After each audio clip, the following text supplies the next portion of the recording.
Le Eid, est-ce que c'est le 28 ou le 29? Certaines personnes sont perdues. Écoutez bien. En fait, c'est tout simplement un peu comme le mois de Ramadan. C'est selon l'observation. L'Arabie Saoudite, elle a annoncé que le 19 juin, c'est le premier jour de Dhul Hijjah. En réalité, comme vous le savez, dans les mois algériens, les jours, ce n'est pas pareil. On les calcule à partir du Maghreb. Donc, depuis hier, depuis le Maghreb, depuis cette nuit, on est dans le premier jour de Dhul Hijjah. Donc, pour eux, pour l'Arabie Saoudite, le Eid, ça sera le 28 juin.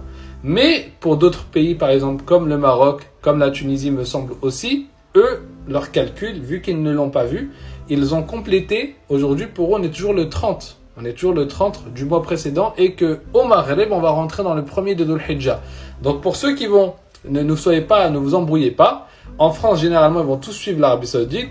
Donc, en France, ça sera le 28 juin, le Eid.